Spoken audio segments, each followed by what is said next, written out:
Sega.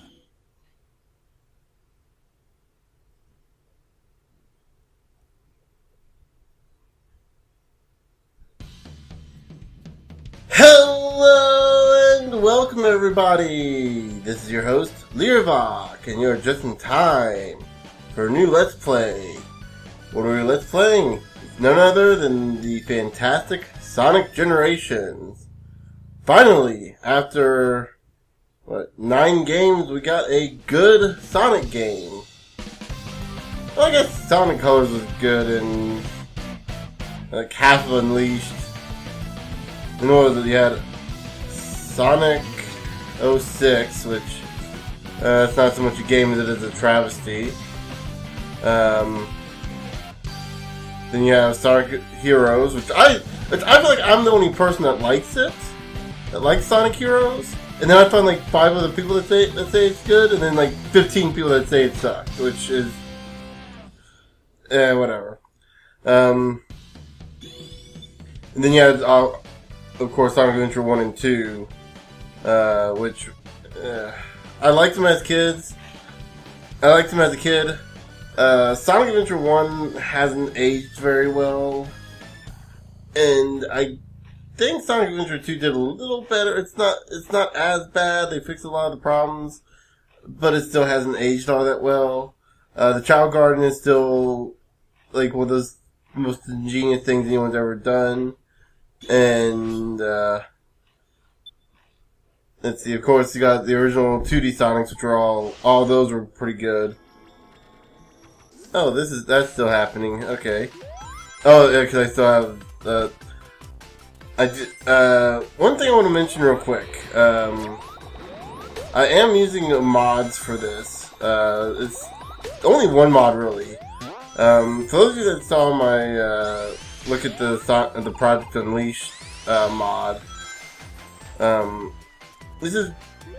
using the FX Unleashed pipeline that came with Sonic Mod Manager or Mod Installer. It's supposed to fix I think it's supposed to fix some lighting issues. Stuff that I probably wouldn't notice, but other people would. But anyway, so let's go and get into the gameplay of Sonic Generations. So here we're playing as Classic Sonic. Left and right moves us around. You got access to the D-pad and also the control stick. Sometimes you have access to the D-pad, because I swear sometimes it doesn't work. X or A will jump. B does nothing. X on the Xbox or square on PlayStation will put you in the spin dash. You can press the jump button to get out of it. Press and hold it actually tap it, does that. Press and hold for like a half second more and you do a full spin. I want to go ahead and mention, this is one of the most broken classic Sonics I've seen in terms of like his spin dash. Not broken in a bad way, broken in a good way, sort of thing. Because that spin dash takes no time to load up.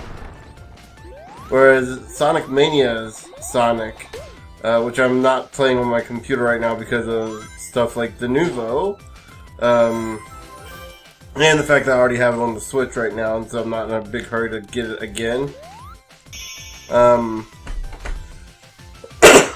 But yeah, so that was basically classic Sonic, and as you noticed, I could talk through the whole thing without really doing much.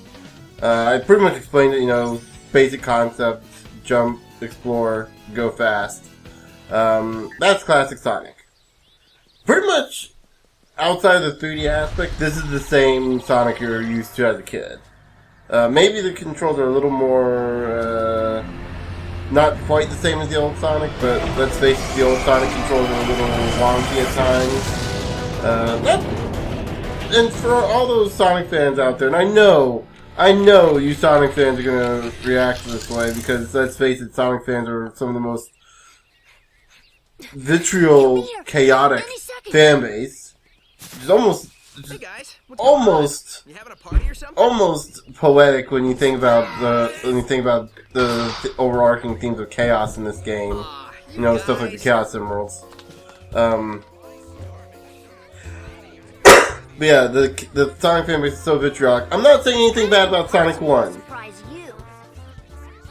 But the old gameplay has been refined over time. And I will say this, Sonic Advance is probably one of the best in terms of 2D controls for a Sonic game. At least that I can remember. Until Sonic Mania came about. But Sonic Mania is basically the original Sonic 2 gameplay with some added flair. And actually, I'd say Sonic 3 gameplay, really. With some added flair. What's that? But yeah. I probably shouldn't be talking over the cutscene.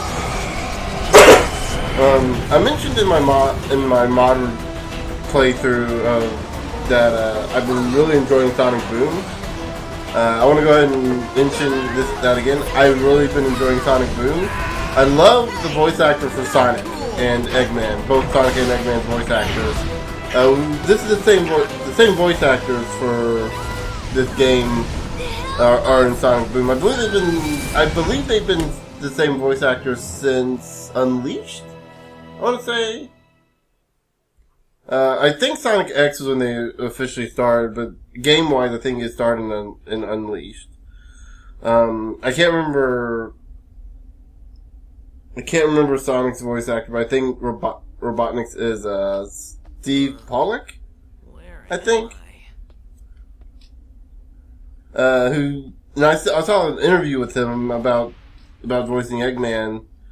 And you're going to see me switching between Robotnik and Eggman a lot. So for those of you who've never played a Sonic game in your life, or haven't played one since, Sonic 3, Eggman and Robotnik are the same guy. They just, for some reason, decided to go with the Japanese name from Adventure Onward. By the way, welcome to the 21st century.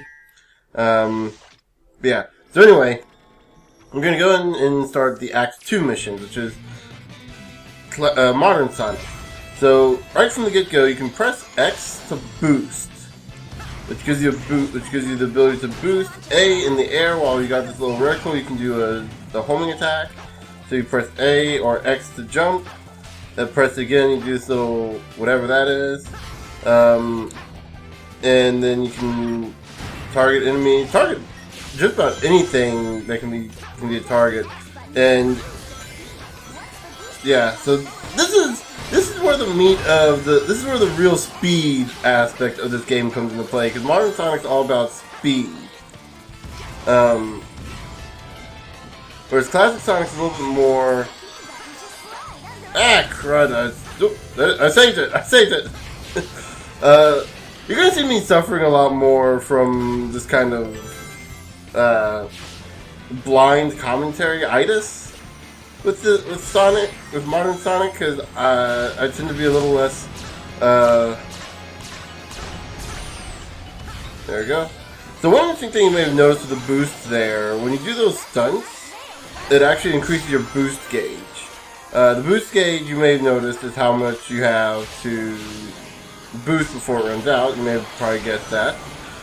This took me a long time to figure it out. Not the boost meter, but the fact that the combo actually adds to the boost.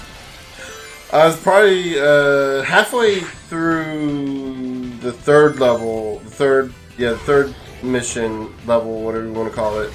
Not act, third level, when I finally noticed, oh, that actually, my boost meter increases. I wonder how that's happening. And then probably the fourth or fifth stage, when I realized, oh, it's doing the little tricks.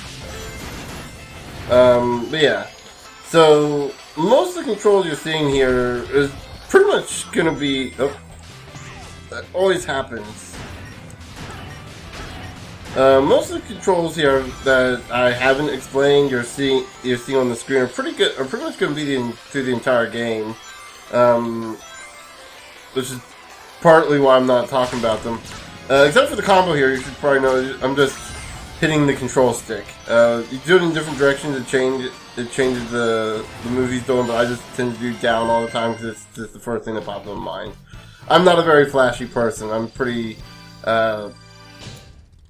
pragmatic when it comes to my methods. Not very much in. I'm very practical. I'm not so much into the flair and flashiness of it all. It's funny because I'm one of those people that's mesmerized by the flashiness. I thought it was dead, floating without a body in a black limbo. Ugh, I'm gonna have nightmares for weeks. Huh. That's all it takes to get Tails to have nightmares, huh? Floating in a black void without a body? Not to me, but this place looks like something sucked all the life and color out of it. Totally strange. By the way, how could Sonic not know what Green Hill Zone is? I mean, that was the start of his adventure. Hey Sonic, I saw something over there in the distance. Like buildings, but they look weird. That might be a good place to check out. I'll be back soon. And there's classic Sonic. Wow, you weren't kidding when you said soon. I thought you already left.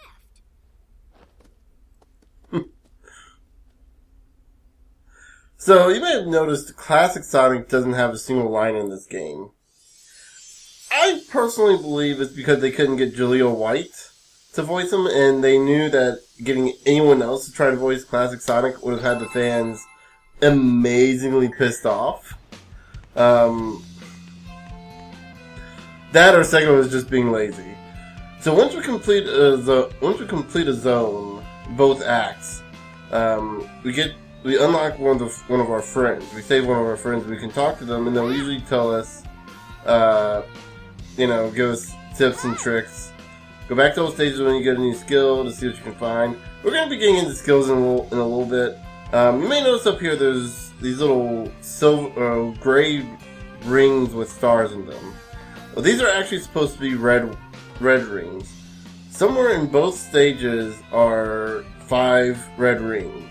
In both acts, there are 5 red rings. You collect all 5 rings as Modern Sonic. You unlock a skill for Modern Sonic. If you do them as Classic Sonic, you unlock a skill for Classic Sonic. And if you need help finding them, usually your friends will tell you where they are. When you see this little red icon here, springs that launch you backwards can be used to create shortcuts. I saw a red star ring too, so give it a try. We're not going to be going for all the star rings. For all the red rings. One, they're not really worth it because skills you cannot use on anything but on any stages except for the ones you've already completed. And we're not going to be going through completed stages more than once in this playthrough. 2, it's not really worth get. 2, did I have a 2 there, or was I just rambling on? I think I'm rambling on. So here we got the acts. You can play Act 1 and Act 2 in any order. Act 1 tends to be easier. We're going to do this in order. So we're going to do Act 1, then Act 2.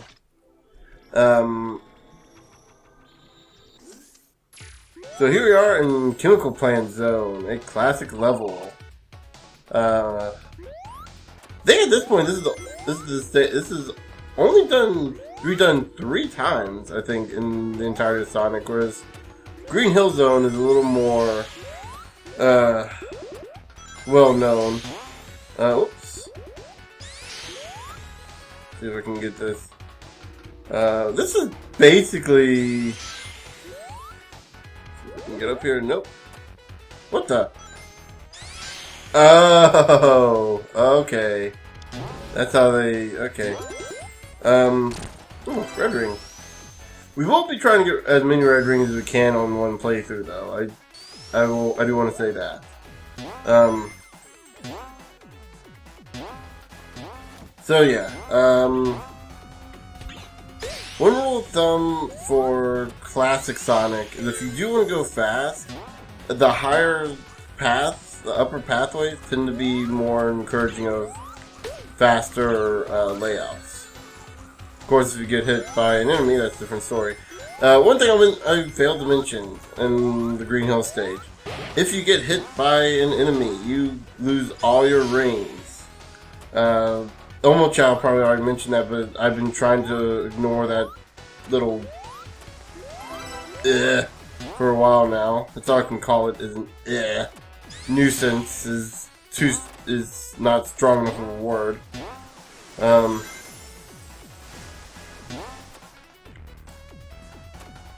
But yeah, so if you lose all your rings, it's you die, or not. You don't die, but you lose all your rings when you get hit. If you get hit again when you don't have any rings, it's lost life. And yep, there we go. Okay. And then obviously if you lose all your lives, it's game over. Which in this game isn't that big of a deal. It just means you have to start the current stage all over from the beginning. Which means all those blue checkpoints that we've been getting will mean nothing. One thing I want to mention too, if you're going for the red rings, if you get a checkpoint and then get a red ring and you die, that you still have to get that red ring again.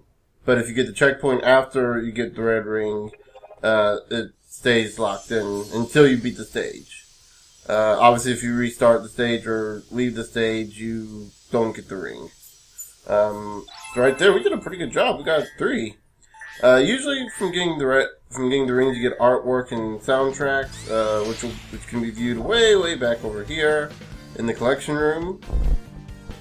Oh, had to step in. We got movies. These are the cutscenes. We'll be unlocking these piece by piece. Artwork. These are from the red rings. And then the music, also from red rings and notes. And then characters, we'll be unlocking those as we go through. I'm not going to be looking at any of that because most of that's not really... one thing up here I want to mention is we have the Casino Night Pinball Machine. I got this when I bought the game. It's a DLC pack that...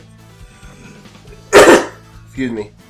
That came out after the game. We'll be playing it a little bit, probably in the next episode, which we'll be doing after this stage. So this is the best part of Chemical Plant here. This is probably the best level in this game, or at least with the best music.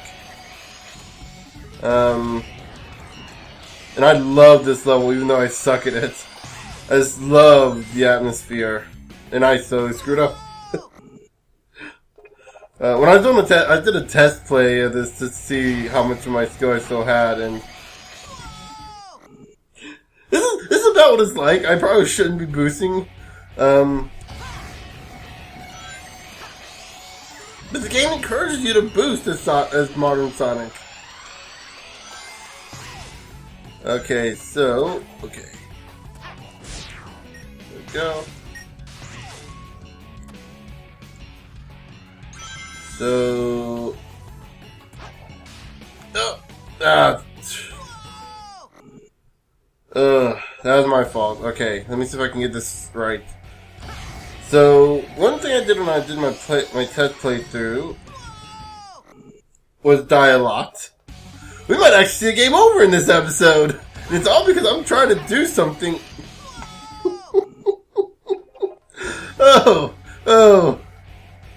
This is not on purpose, folks. I promise you, I am not doing this on purpose. I genuinely suck this badly. Note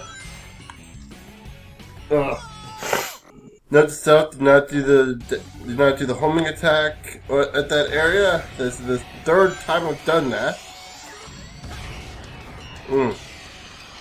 Like, I just keep thinking, like, if I do the homing attack, I might be able to hit the boost screen here and not have to worry about, landing on the platform. Now, so anyway, speaking of boost strings, there's some way I should be able to get to that boost string over there. And nope. And then there's a trail of rings there that I can actually do light speed dashing on. But I'm not going to waste any more lives on that. And then instead, I'm gonna go. I was gonna go for the other life, but if you go on the other pathway that you can go, there's actually an extra life you can get, and that one is a lot easier. So right there, what I was supposed to do was I was supposed to drift. There we go, got a ring. I was supposed to drift into the turn, which is involved by holding the. I think this is the first time I've gotten up here in a while. There you go. No. Ah. The one thing I want to mention, there's an achievement for getting through Chemical Plants Act 2 without ever touching the water. Suffice to say, I got that achievement accidentally, and not by completing Chemical Plant Zone. If you had any level mod that changes Chemical Plant Zone to a non-water level, then it's crud. Then you can actually get that achievement. And I completely missed the jump there. Okay, good to know. So yeah, one thing I failed to mention that Omocho actually mentioned here that makes him the one time he's actually useful is that yes, you can drown as Sonic underwater, which instantly makes Mario that much of a better character. The fact that he can hold his breath indefinitely, except in 3D. That's the one time he can't hold his breath indefinitely. But yeah, there are air bubbles though for Sonic that allow him to stay underwater for a little bit longer.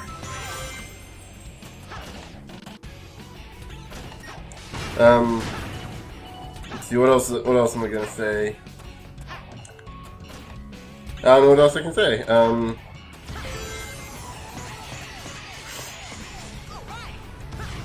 See if I can actually get this done. Yes.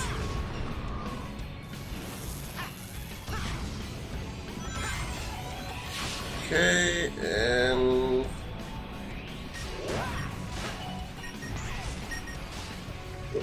there we go. Okay, we got another red ring, and I missed the jump there. No. Oh well. Okay, well, thought I was gonna die there. Okay, so and here we are at the gold ring. So yeah, not too bad. 3-minute levels. We died.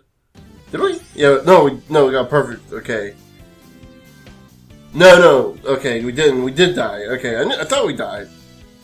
Yeah, we died like 15 times. What am I thinking? It was weird because we only had 3 lives. Sonic! Tails! This chemical plant feels familiar. I'd never forget a smell like this. And that pink water makes me really nervous for some reason. It makes us all nervous, Tails. It makes us all nervous. It's like you can't tell it's chemical plant. Like again, how stupid are the Sonic characters? I mean, I already know Knuckles is pretty dumb. I mean, I've seen Sonic Boom. Which I want to go ahead and mention. I love how dumb Knuckles is in that show. Like, it is amazing how dumb he is. You saved me, Sonic. I was afraid I'd never be able to flirt with you again. And I'm not used to this version of Amy. Again, going back to Sonic Boom, I like Sonic Boom Amy a lot better than the creepy stalker Amy. Okay, so got some more artwork, and I guess before we go ahead and end the episode off, I can show off the skill shop here. So we'll be getting points every time we beat levels, and we can use them to buy these skills. And these skills are really cool. They're really useful, awesome skills, but they are only useful when acts that you completed. So instead of buying skills, I'm just gonna buy lives instead. Right here you see there's Act 1, Act 2, and then Act 1 and 2. There's different values different skills for different versions of Sonic. Again, these are really useful items, or they would be if you could actually use them during the stages proper. In the next episode, however, we'll be going into Sky Sanctuary, the homage to Sonic 3 and Knuckles. So yeah, until then, I will see you guys later.